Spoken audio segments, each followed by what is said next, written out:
Okay, good. So special thanks goes to Istanbul restaurant, which is the first and only Turkish restaurant in Oklahoma City. It is on 36th and May, and he brought some business cards and some to-go menu for you guys. So if you can just pick some and help him. The Oklahoma City of the Dialogue Institute aims to promote mutual understanding, respect, and cooperation among people of diverse faiths and cultures in central Oklahoma by creating opportunities for direct communication and meaningful shared experiences. Dialogue Institute Luncheon Forum is a platform for distinguished speakers to spotlight trends, analyze important issues, exchange ideas, and participate in interactions that promote innovative global and public policy solutions. Forums bring individual speakers to the Dialogue Institute to speak on a variety of topics related to public and global policy.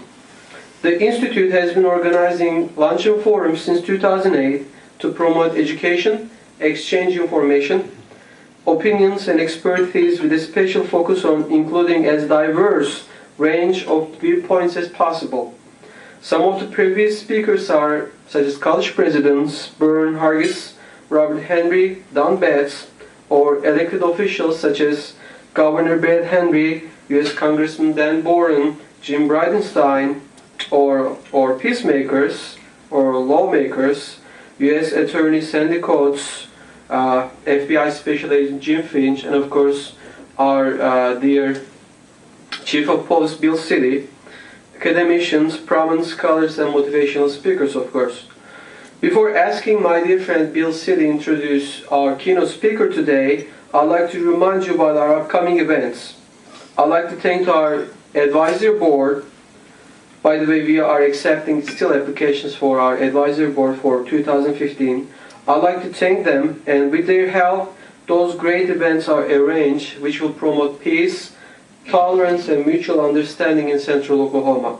You can find the list of those events on your table, such as special movie screenings called Love is a Verb. It's a documentary about Gulen movement, which highly suggested. Luncheon forums, lecture series, art contests for K-12 students, and many more. But I'd like to get your attention to two of the major events that we will be having in 2015. The first one is a great cultural performance called Whirling Dervishes of Rumi. I'm not sure if you've been to Turkey or those places.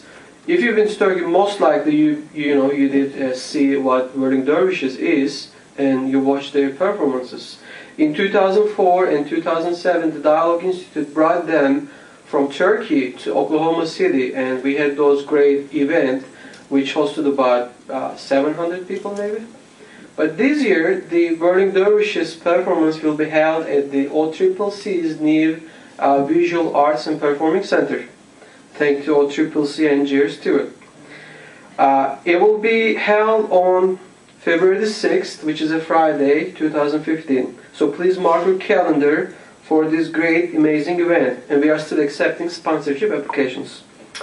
Second one is our annual Friendship Dinner and Award Ceremony, which will be held on April the 7th, 2015 at Tower Hotel, Oklahoma City. Last year, as some of you might remember, last year we gave award to 4 great individuals who contributed very much to Oklahoma and Central Oklahoma. One of them was, of course, NBA All-Star Kevin Durant. And this year we are honoring 3 important figures in Oklahoma.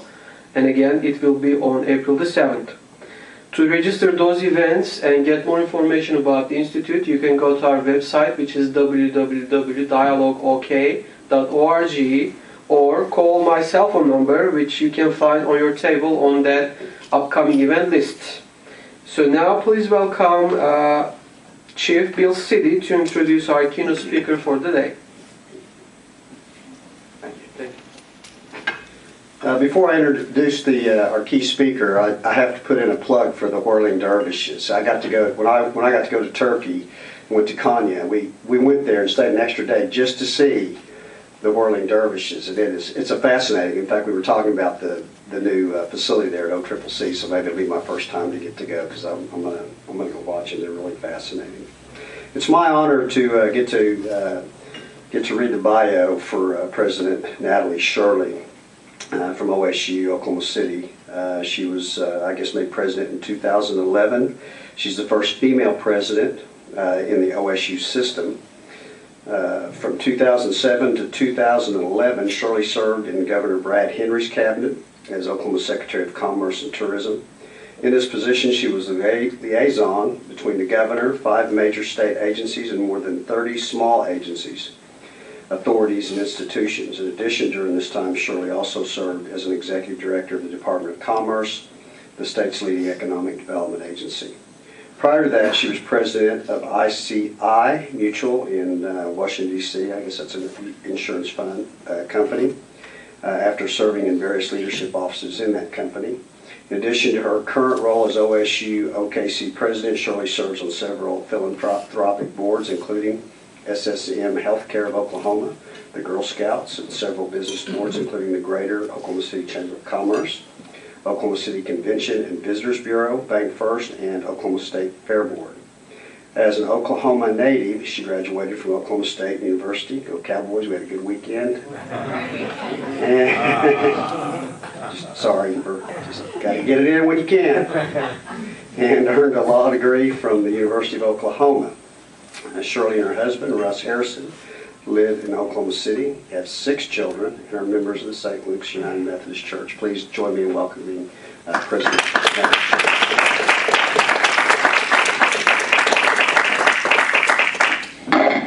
Oh my. It is truly an honor for me to be here and to speak at the Dialogue Institute.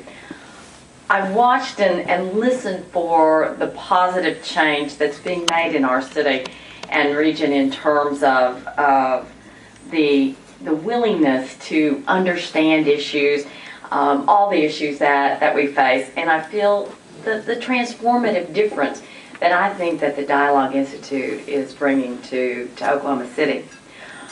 I'm privileged from time to time to speak with various groups, and I'm never confused as to why you all ask me.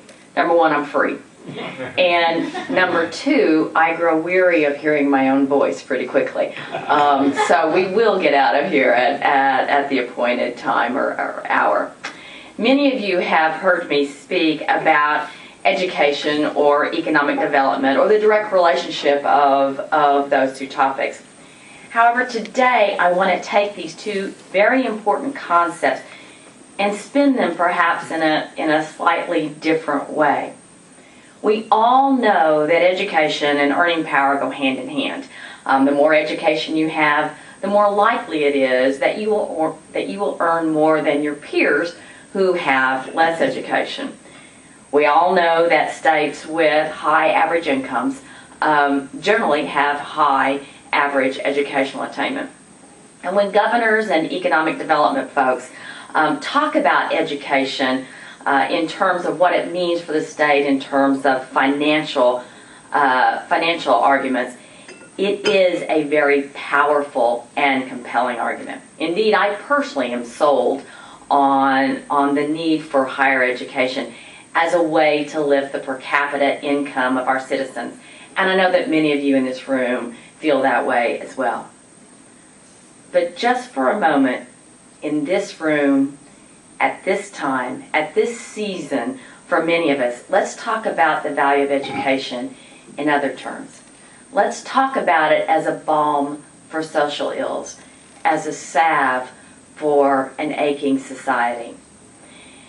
It's no secret that Oklahoma ranks at the bottom of many of the good lists.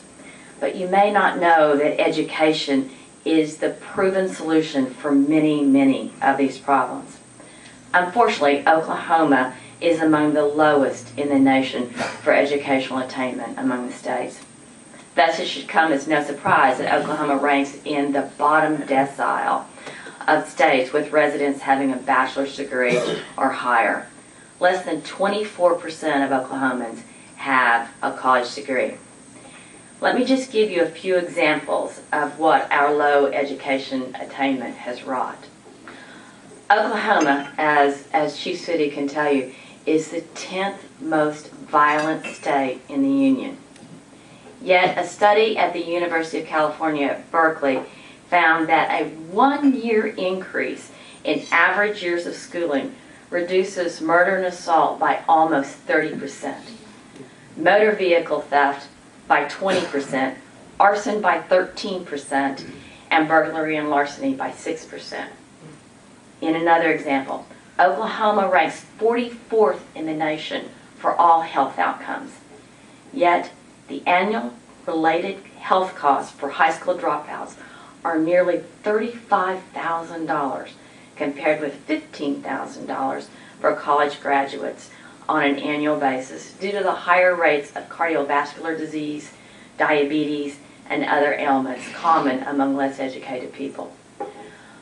Oklahoma ranks 3rd in the nation in the overall incarceration rate of people and number 1 in the nation for women that are incarcerated. The children of these female incarcerated women are 5 times more likely than other children to find themselves incarcerated. It should come as no surprise that nationally 68% of state prison inmates don't have a high school diploma. And last but not least, Oklahoma ranks 10th in the nation for people living in poverty according to the national census. We know that annual income increases for every year of education completed. The median difference between a high school diploma and an associate's degree in Oklahoma is about $9,500 annually. So how are we going to change these sad statistics that I noted above? And how is Oklahoma going to take its rightful place at the top of the good list? You and I can sit here all day long and discuss this issue. And we can resolve that we're going to push our kids harder to get that degree. But here's the problem. If your children and my children go to college, we haven't changed a damn thing. That's just status quo. We have replaced 2 smart adults with 2 smart children, or in my case, 6 smart children. We've got to do more than that. The only way that we're going to make a meaningful difference is if we pick up those students that statistics suggest won't go to college.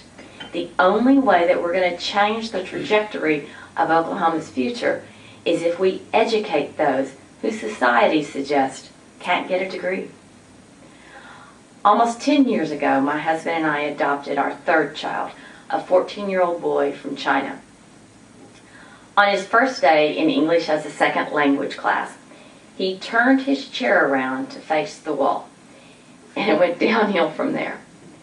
Day in and day out over the next several years, this child and I were locked in mortal combat. One day, in utter desperation, I shouted at him, and I said, "This is your future that we're talking about. What do you want to be when you grow up?" He sat back and he thought for a moment, and then with tears welling up in his eyes, he said through his translator, "Alive. I want to be alive." In that instant, I knew I had approached things all wrong. It wasn't enough to love him, and it wasn't enough to provide him options and opportunities. I had to set firm expectations and create clear, well-lit pathways for his future. I'm happy to say that child is now a junior at OSU, but we both had the battle scars to prove that it was worth the fight. That lesson has applicability for Oklahoma. We have a responsibility as parents and as a community to establish expectations for those who perhaps have never had expectations set for them. And we have to create clear, well-lit pathways for them to travel. Students don't go to college for a variety of reasons, including fear of the unknown, no familial history of college, they don't think they can afford it, or importantly, there's no community expectation that they will go to college. Students often don't stay in college for the very same reasons. So, I leave you with two things. If we as a community and as a state want to get better, then number one, we have to set expectations that all Oklahomans will go to college or career tech after high school. And number two, we, not they, not someone else, we have to create clear pathways to go to and stay in school. The entry points for each of us to get involved are varied and numerous, depending upon your taste and on your skills. Whether it's helping to set rigorous standards at the Common Ed level, or ensuring that Oklahoma's Promise stays available to all Oklahoma students, or providing scholarships, even just one, for tuition or books, or simply mentoring a student. All of those are our responsibility, and all of those are places where each one of you can get involved. Several months ago, my church was involved with a meeting not unlike this. And folks were decrying the state of our Common Ed schools. And finally, I got frustrated with it.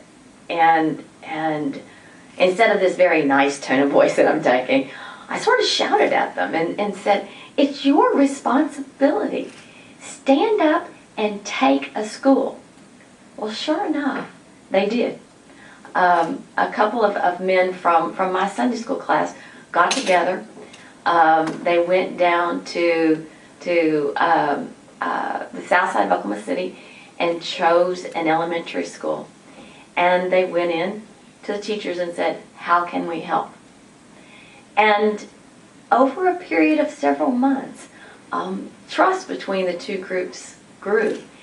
And there now is a conversation as well as help going back and forth across those lines. And those little kids, I know, will go on to middle school and they'll go on to high school because someone invested in their future. They're known by name. Their needs are met. It's not that much, it's not that hard, and not that much time is taken. But I am confident that each one of those little kids is going to go on because somebody stepped out of a room like this and was willing to move forward. In addressing the International Forum on Globalization, Anita Roddick put it very simply, let us measure the success of places against how much they enhance human well-being. Let's have Oklahoma take its rightful place at the top of that list. Happy holidays, and may joy and peace be yours throughout 2015. If you all have questions, I'd be happy to answer them. Other than that, I think there's more stillness over there.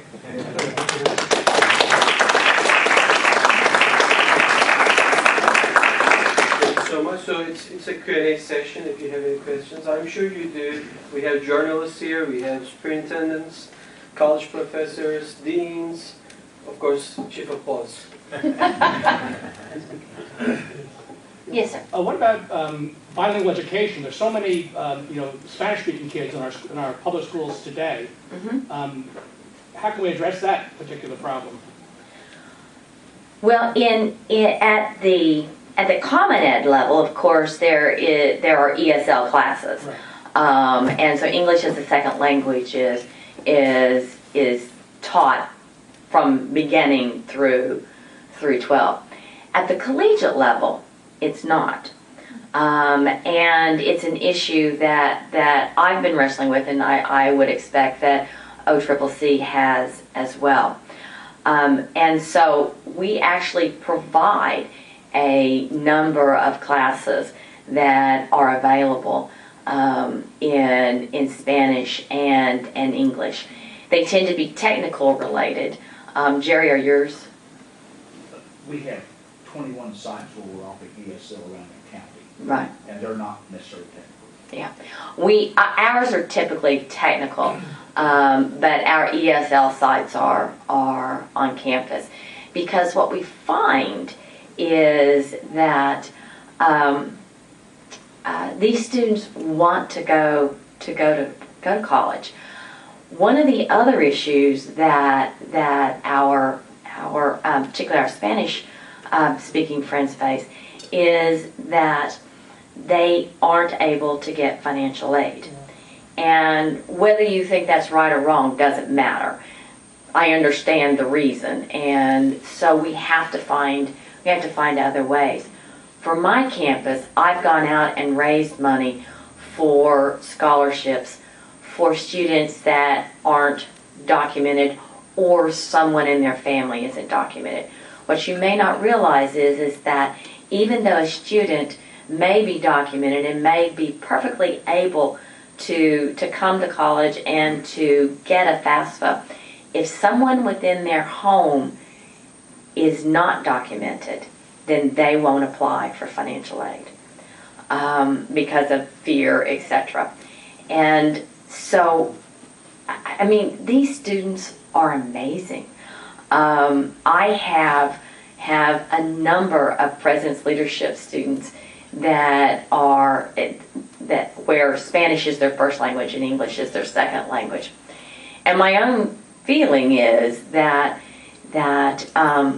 if they can go to college and they can graduate, aren't we in a better place if they have received an education? And so whenever our leaders develop the political will to solve this problem, shouldn't they be educated and ready to take their rightful place? So I know we have done it, and I know that Burns Hargis is working on a similar sort of solution. Yes, sir. The help that the individuals from your church provided, what kind of help when they went in and offered, what was it? It ranges from the ridiculous to the sublime, because I was there at the first meeting. So all the teachers come in and they give their list. One teacher wanted pencils. Pencils. And so I said, well, how many pencils does it take?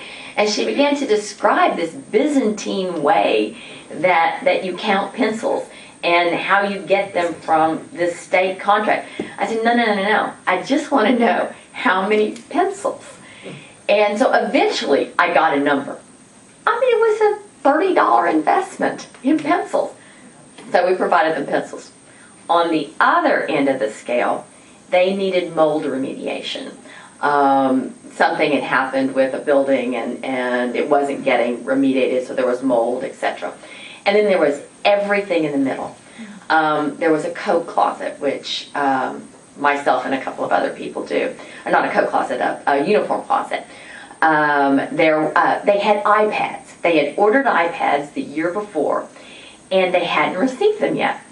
So I said, well, I'll just pick up the phone. So I picked up the phone and called Dave Lopez. I said, hey, Dave, what about these iPads? He said, what do you mean they don't have them? I said, they don't have them. So he calls down to wherever one calls, and they got their iPads the next day. I mean, it was just simple, silly little things like that. We provide now mentoring for both reading, and we're just starting a math group. Again, simple stuff. It's an hour a week. We provided some books. We provided books for the library. Again, not everybody bought a book. And then the next big project that we're doing is they are a magnet school for special needs kids. And so OSU is actually helping to design the playground for them so that these kids in wheelchairs have access to the playground. So it's just little bitty things all the way to big things. and we do what we can. We can't solve all their problems, but what we can do is free up the teachers so that they can actually spend time teaching. And we do the other things. It's a great partnership, and it's just not that hard. There are probably 15 of us involved on a regular basis, and maybe 20 on a time-to-time basis. If I can change the thread of this talk, I belong to the engineering club of Oklahoma City, and we've had speakers from OSU, OKC, OCCC, and several other places. If you want to bring the state up to a higher level in the standings, every one of those schools, and OU too, because I take classes down there, there's a whole wing at the Kellogg Center that's just dedicated to math remediation. It is the status of math all the way from elementary school up is horrible. It's shocking, isn't it? Yes. It's shocking. You've brought up a very, very good point. A significant number, and I have one of the lowest numbers in the state among community colleges, but I think about 35% of my students come to OSU OKC not prepared to do college level math. And Jerry, your number's probably Higher. a little bit higher than that. Because I am a technical school and people are coming in for engineering, I tend to get a little bit, they have a little bit more in the way of math and probably less in the way of writing skills. So I spend a lot of time remediating. It was your people who originally brought that to our attention. It is shocking. It is shocking the level of math that students can do. But it's not just math. It's English and writing as well. We started a new program at OSU OKC where we actually, we noticed that nobody used the tutors the first 2 weeks of school because they all thought, hey, I've got this. And so we took those tutors and moved them out of the tutoring center and into the classroom. And the tutors actually help in developmental math.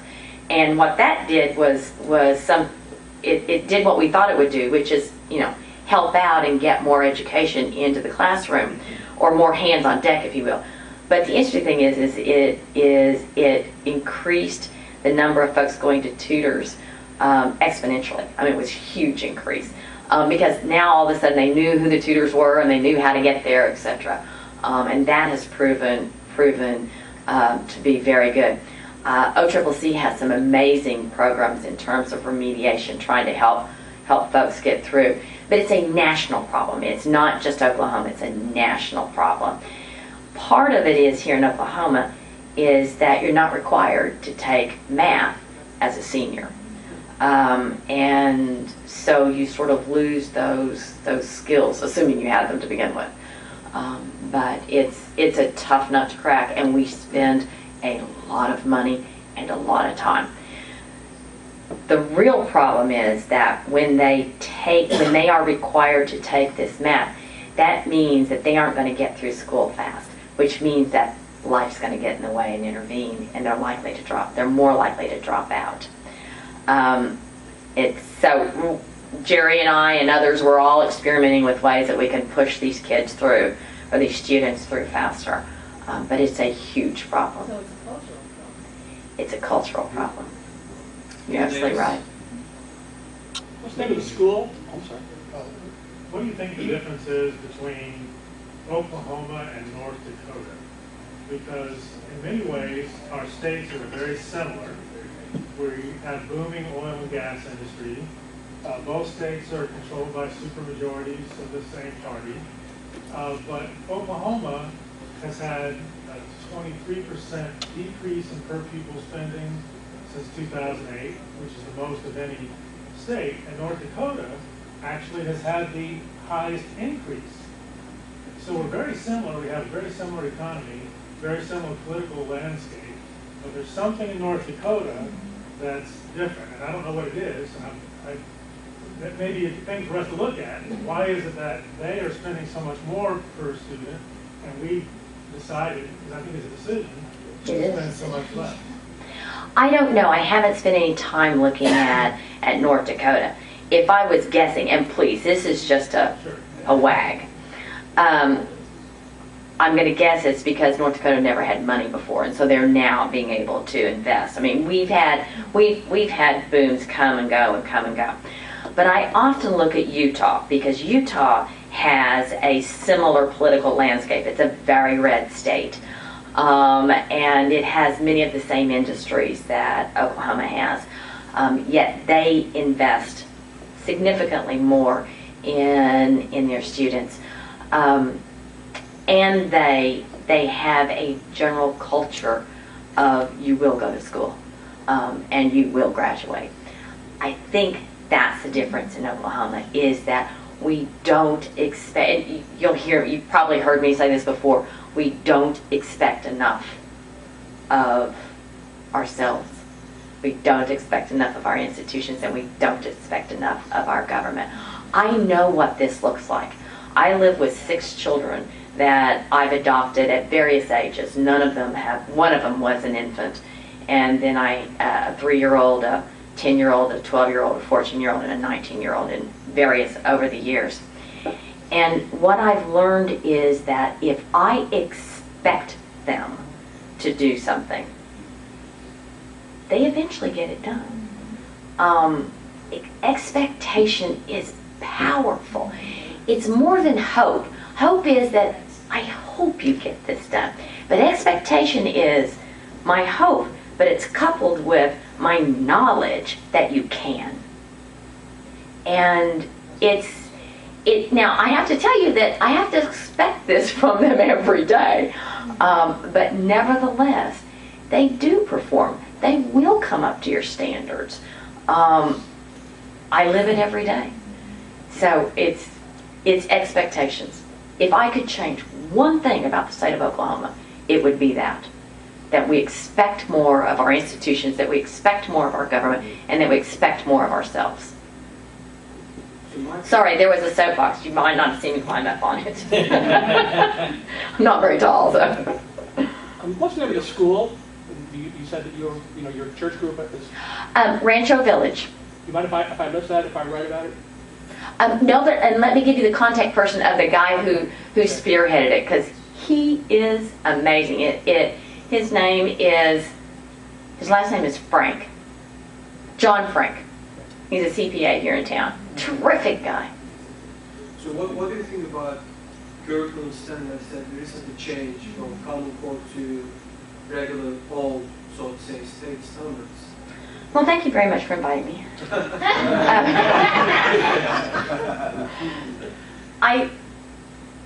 I think that, leaving aside the issue of whether Washington is trying to control us or not, that's a whole different issue. And we are where we are. Yeah. So it doesn't matter what I thought 6 months ago. But if we don't establish standards that are more rigorous than what we have now, exactly what you just described will continue to be perpetuated. And that is, students will come to college unprepared for college math, college writing, college reading. So get involved. If that's where you are interested, get involved. Thank you so much.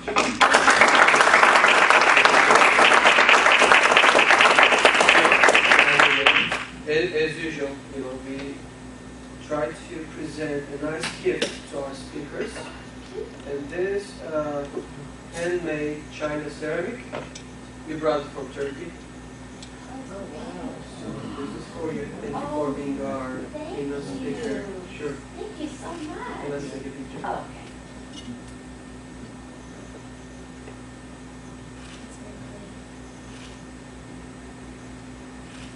Isn't it beautiful? That's gorgeous. Yeah. Oh, this will have a place in London. Thank you.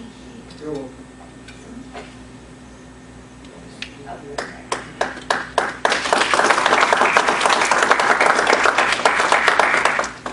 So thank you for being here again, and please try to attend to our upcoming events. You can get those upcoming event lists. You can give me a call, email me if you have any questions. If you'd like to sponsor some of our events, please do so. So thank you again for being here. Thank you, Chief City, for introducing President Shirley. I guess that will be it. Thank you so much. One more thing. We have more food and to-go boxes.